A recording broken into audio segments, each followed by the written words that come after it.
அவங்க அவங்க அவங்களோட அவங்களோட அனுபவம்னு நான் நினைக்கிறேன் அப்போ, இல்லையா?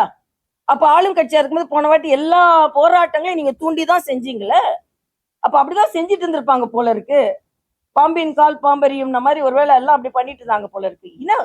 மக்களின் உண்மையான உரிமை போராட்டத்தை இப்படி கொச்சைப்படுத்தணுமா நான் கேட்கிறேன். கம்யூனிஸ்ட்கள் எங்கெங்க போனாங்க? பெட்டி பாம்பா அடங்கி போயிருக்கிறாங்க. பெட்டி பாம்பா. ஆமா. அதனால ஏன் நீங்க துப்புரவு தொழிலாளர்கள் போராடி கொண்டிருக்க எங்க போனீங்க? நீங்கெல்லாம் தொழிலாளர்களுக்கு என்று சொல்லிக் கொண்டிருக்க எங்க போனீங்க? இன்னைக்கு அடிமை கூட்டணினா இண்டி கூட்டணி தாங்க. வேங்கை வயலை பத்தி நான் கேட்க மாட்டேன். திருமாவளவன் உடனே சொல்வார், அவங்கள பத்தி நான் மட்டும் தான் கேட்கணுமா, மத்தவங்க கேட்க மாட்டாங்களா அப்படின்னு. நீங்களே கேட்கலாம், மத்தவங்க யாரு கேட்பா? அது மாதிரி தொழிலாளர்களின் தோழன்னு சொல்லிக் கொண்டிருக்கவங்க தொழிலாளர்கள் அங்க சொன்ன மாதிரி ஆசிரியர்கள்ல இருந்து செவில இருந்து போராடி எங்க போறீங்க நீங்கெல்லாம்? எல்லாத்துக்கும் மேல காங்கிரஸுக்குள்ள போராட்டத்தை அவங்களாலே சமாளிக்க முடியல. காங்கிரஸ் எத்தனை துண்டா இருக்குன்னு தெரியல. இன்னொன்னு, மாணிக் தாக்கூர் லீவ்ல போயிட்டாரு. அது மாதிரி எல்லாரும் லீவ்ல போவாங்க. ஏன்னா ராகுல் காந்தி அது ஒரு சொல்லி கொடுத்துருக்காரு பாடம். மிக மிக மிக சிக்கலான சூழ்நிலை இருந்தா நீ ஃபாரினுக்கு லீவ்ல போயிடலான்னு. அதை எல்லாரும் இப்ப பின்பற்ற ஆரம்பிச்சிருக்காங்க. ஆக என்ன நடக்குதுங்க அங்க? அவங்க கூட்டணியும் சரியில்லை, அவங்க ஆட்சியும் சரியில்லை. அப்புறம் எப்படிங்க மக்கள் ஓட்டு போடுவாங்க? ஓட்டு போடுறதுக்காக தான் நீங்க பொங்கல் பரிசுல இருந்து எல்லாம், நீங்க பொங்கல் பரிசை கூட மக்கள் சரியா வந்து வாங்கலன்னு ஒரு மாவட்டத்துல இருந்து ரிப்போர்ட் வந்திருக்கு.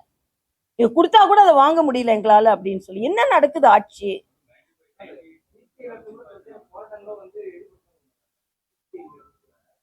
கூட்டணியிலிருந்து வெளியே வர சொல்லுங்க. கொடுத்துட்டு இருந்தாங்க. பெட்டி பாம்பா அடங்கி என்னங்க ஒரு குரல் கொடுக்க சொல்லுங்க. துப்புரவு தொழிலாளர்கள் பிரச்சனையை தீர்க்கலன்னு அங்க கூட்டணியில இருந்து வெளியே வரும்னு சொல்லுங்க. அதே மாதிரி வேங்கை வயல்ல இத்தனை நாள் 3 வருஷம் ஆச்சு. நலமாக தண்ணீர் குடிக்க வேண்டிய பட்டியலின மக்கள் மலமாக தண்ணீர் குடித்திருக்கிறார்கள். வெளியே வர சொல்லுங்க. அந்த தைரியம் கூட இல்லைங்களா அவங்க? நாங்க கூட்டணியில இருந்து வெளியே வருவோம், இதை தீர்க்கல நானு. ஆக யாரை பத்தி நீங்க பேசி கொண்டு இருக்கிறீர்கள்? அவங்க கூட்டணியில எதை பத்தியும் கவலைப்பட மாட்டாங்க. சீட்டு தாங்க வேணும், அது மட்டும்தான் வேணும். மற்ற மக்களோட பிரச்சனை எதுவுமே அவங்களுக்கு தேவை கிடையாது. நிச்சயமாக அப்படிதான் எங்களை சூழ்நிலை இருக்கு. 200 தாண்டி நாங்கள் வெற்றி பெறுவோம் என்பதுதான் எங்களோட. ஒரே ஒரு நிமிஷம்.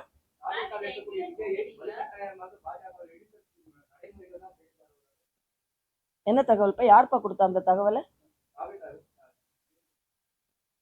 டிஎம்கே சர்க்கிள் அததான்ப்பா சொல்லுவாங்க. தாவே கால போய் கேளுங்க, உங்களை யாரானு இழுக்கிறாங்களான்னு போய் கேட்டுட்டு வாங்க.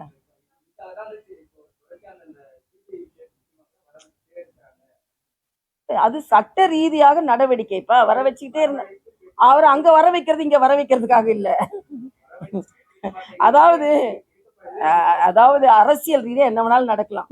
விசில் எங்களுக்கு இப்ப உடனே தேவையில்லைப்பா. எங்கள்கிட்ட விசில் இருக்கு, குக்கர்ல விசில் இருக்குல்ல, அதனால இப்ப குக்கர் விசில் எங்ககிட்ட இருக்கு. அதை பத்தி யாரும் கவலைப்பட வேண்டாம். ஒரு நிமிஷம். என்னவா வரட்டும் பாக்கலாமப்பா. வரும், நீங்க வரட்டுமா? அப்படியே நீங்க இப்படிப்பட்ட நல்லவங்களை நாம புறக்கணிச்சுட்டே இருக்கமே அப்படின்னு மக்கள் நினைப்பாங்க. அந்த அளவுக்கு இல்ல, அது நீங்க வாங்கல. அறிவிக்க கொஞ்சம் பொறுமையா இருங்களேன். அறிவிக்கிற வரைக்கும் பொறுமையா இருங்களேன்.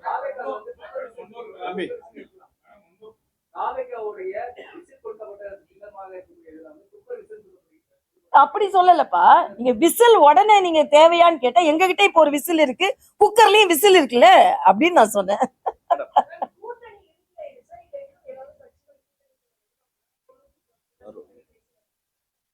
எந்த கட்சியோட பேச்சுவார்த்தையும் நான் சொல்ல மாட்டேன். இதற்கு மேலும் பல கட்சிகள் வருவதற்கு வாய்ப்பு இருக்கிறது. இப்ப திருமாவளவன் அவங்க கூட்டணி முழுமையா இருக்கான்னு நமக்கு தெரியாது. காங்கிரஸ்ல இப்ப முழுமையா அவங்க கூட இருக்காங்களா? இந்த கூட்டணி பத்தி அவர் ஏங்க கவலைப்படுறாரு? கவலைப்பட வேணாம்னு சொல்லுங்க. இந்த கூட்டணி முழுமையான கூட்டணி தான். என்ன கேட்டா இன்னைக்கு முழுமை அடையாத கூட்டணி இந்தி கூட்டணி தான். அவங்க உள்ள புழுங்கிக்கிட்டே இருக்காங்க. என்னைக்கு வெடிக்கும்னு தெரியாது. அது இல்ல, அது நான் அது கருத்து நான் இது கருத்து சொல்ல மாட்டேன். இதெல்லாம் எங்க பேச்சுவார்த்தையில எங்க பெரிய தலைவர்கள்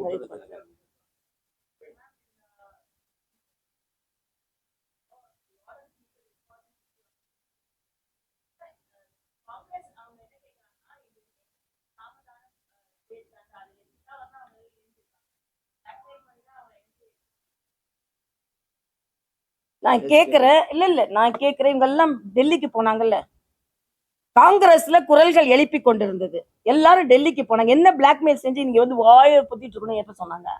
நாங்க யாரும் அப்படி சொல்லவே இல்லையே. யாரு எந்த கருத்து சொல்லக்கூடாதுனாலதான் மாணிக் தாக்கூர் கருத்து சொல்ல முடியாது லீவ்ல போயிட்டாரு.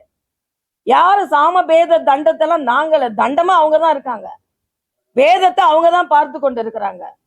அதனால நாங்க வந்து இப்ப வேதம் என்ன, இந்துக்களுக்கு நாங்க வந்து வாழ்த்து சொல்ல மாட்டோம். வேதம் தண்டம், தண்ட ஆட்சி நடக்க வந்து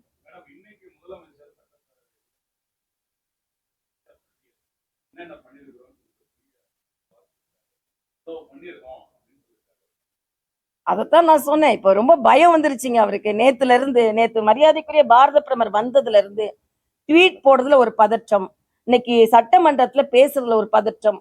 ஒருவேளை இன்னும் கொஞ்ச நாள் தான் இருக்குதான் கடைசி ஆட்சி நம்மளது, அதனால நம்ம எல்லா பட்டியலையும் சொல்லிடுவோம்னு சொன்ன மாதிரி இருந்தது எனக்கு. அப்படிதான் எனக்கு தோணுச்சு. ஆமா ஆமா, நாங்க பலமா இருக்கோம், அதனால உங்க பயம் ஏற்படுது. வேற என்ன செய்ய போறோம் நாங்க? தேங்க்யூப்பா, தேங்க்யூ சோ மச்.